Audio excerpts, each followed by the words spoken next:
Hari ini kita bakal membongkar sebuah fenomena yang udah nggak asing lagi buat kita, tapi jujur aja sering banget disalahpahami. Banyak dari kita yang ngira puasa itu ya cuma rutinitas nahan lapar dan haus aja dari sahur sampai berbuka. Semacam ujian kesabaran gitulah. Tapi, sains ternyata punya cerita yang beda banget.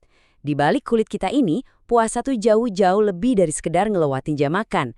Waktu kita berpuasa, tubuh kita itu sebenarnya lagi ngejalanin proses biologis yang bener-bener luar biasa. Coba deh kita pikirin bentar. Masa iya sih puasa itu cuma soal nahan lapar? Bukannya kedengarannya kayak nyiksa diri tanpa ada untungnya kalau kita cuma ngosongin perut? Nah, sains modern dan biologi molekuler justru ngungkapin fakta yang bikin merinding. Waktu kita berhenti makan, kita tuh nggak lagi kelaparan. Sebaliknya, kita lagi mencet tombol saklar yang memicu pergeseran luar biasa di dalam ekosistem tubuh kita. Ada semacam mode pertahanan dan perbaikan tingkat tinggi yang langsung aktif di dalam sel-sel kita.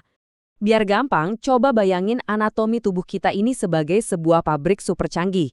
Di sesi kali ini kita bakal keliling ke 5 area. Mode baru tubuh saat puasa, garis waktu dari 0 sampai 24 jam, perbandingan kinerja organ kita, terus rahasia kenapa otak bisa lebih fokus, dan terakhir 6 manfaat utama puasa. Yuk, langsung aja kita mulai tur biologis ini. Oke, kita masuk ke bagian pertama, mode baru tubuh saat puasa.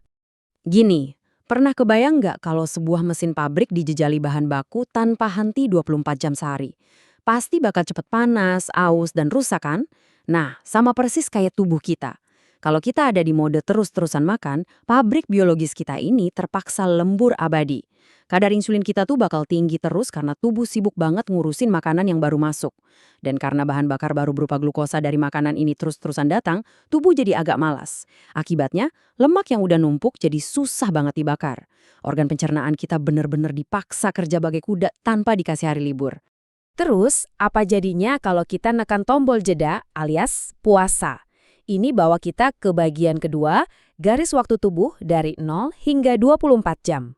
Nah, yang paling menarik dari timeline ini adalah gimana tubuh kita itu cerdas banget beradaptasi.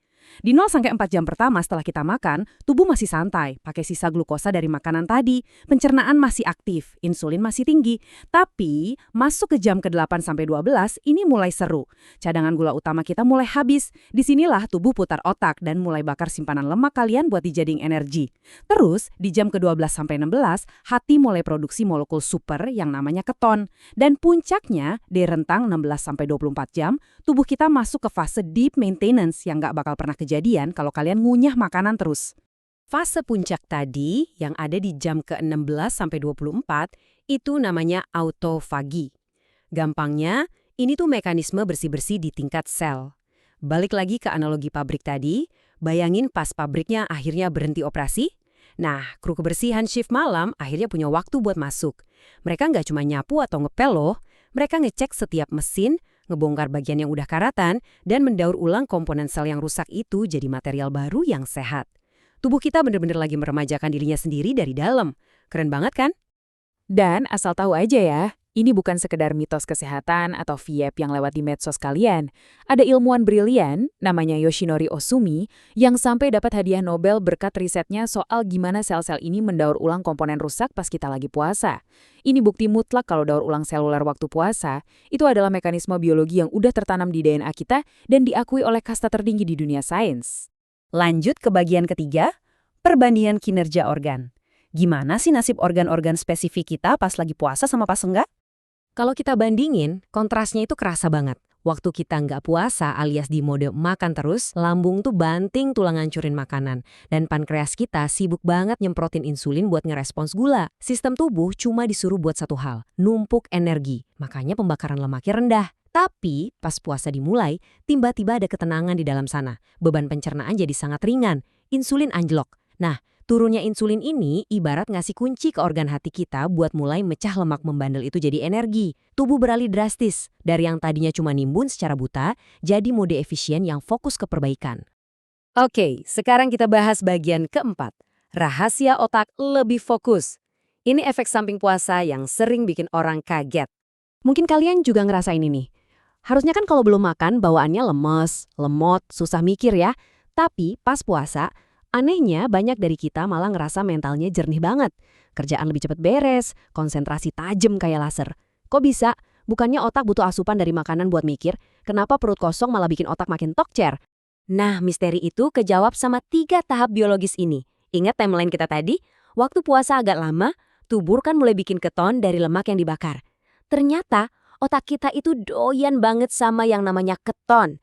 Kalau glukosa atau gula darah itu kan suka naik turun drastis, bikin kita gampang ngantuk dan capek.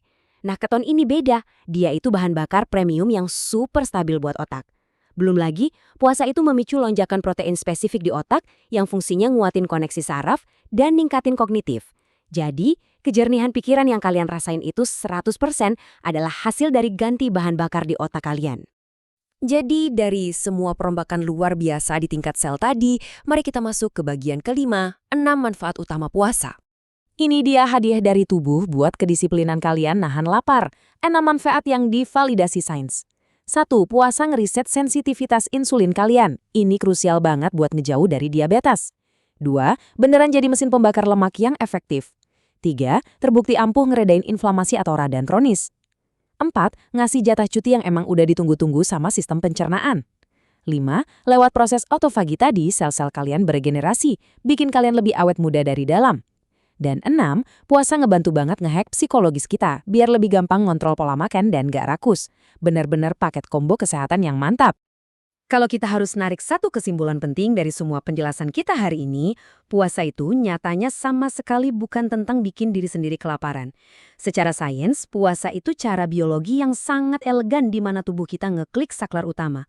Berubah dari mode tukang nimbun jadi mode super hemat yang sangat efisien. Ini momen penting di mana tubuh lakuin maintenance alami, servis rutin gratis dari alam biar hidup kita tetap di level paling optimal.